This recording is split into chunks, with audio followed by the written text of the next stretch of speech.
आप सभी को मेरा प्रणाम, अभिनंदन। आज हम योग दर्शन के समाधिपाद के 16वें सूत्र की चर्चा करेंगे। सूत्र है तत्परम पुरुष ख्यातेर गुण वैतृष्णम। तत्परम, तत् मतलब वह, परम मतलब पर वैराग्य है। पुरुष ख्याते, पुरुष की ख्याति या ज्ञान, पुरुष के ज्ञान के द्वारा।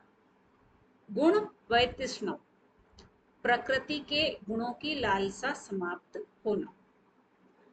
हमने चित्त की जो गुण हैं, 3 तरीके के गुण हैं, हमने पढ़े हैं। वही प्रकृति के गुण हैं जो चित्त के गुण हैं। तामसिक गुण, राजसिक गुण और सात्विक गुण। इन्हीं 3 जो गुण हैं, इनसे चित्त भूमि बनी हुई है। जो हमने 5 चित्त भूमि की चर्चा की थी। कौन कौन सी? क्षिप्तावस्था, मूढ़ावस्था, विक्षिप्तावस्था और एकाग्रावस्था और निरुद्ध अवस्था।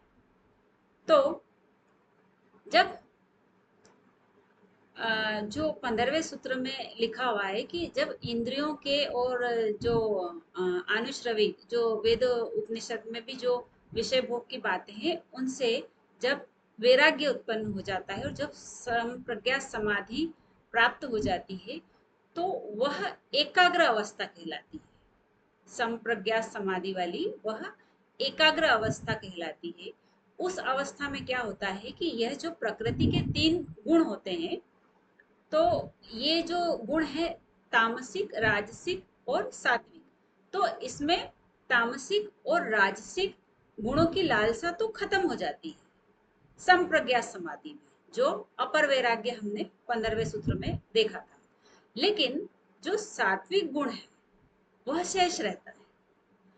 पर ये जो 16वां सूत्र है जिसमें पर वैराग्य की बात कही है, इसके अंदर वह सात्विक गुण की लालसा भी समाप्त हो जाती है। मतलब तीनों गुणों की लालसा समाप्त हो जाती है, उसकी तृष्णा खत्म हो जाती है। क्यों खत्म हो जाती है? क्योंकि एकाग्र अवस्था लंबे समय तक बने रहने से पुरुष ख्याते, पुरुष का ज्ञान हो जाता है। पुरुष का ज्ञान मतलब, पुरुष मतलब आत्मा या जीवात्मा को ही पुरुष कहते हैं।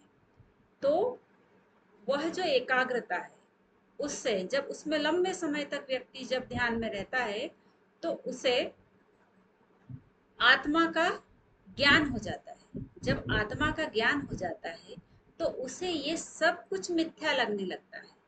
तो यह तमोगुण, रजोगुण, सत्वगुण, तीनों गुणों से उसकी लालसा खत्म हो जाती है कि मुझे ये करना है, मुझे अच्छा करना है, वो भी लालसा खत्म हो जाती है। और उसका पूरी तरीके से जो चित्त है वह शांत एकांत चित्त होकर के असंप्रज्ञात समाधि को प्राप्त करता है। तो यह सर्वोच्च अवस्था मानी। आई होप आपको समझ में आया होगा। करें योग, रहने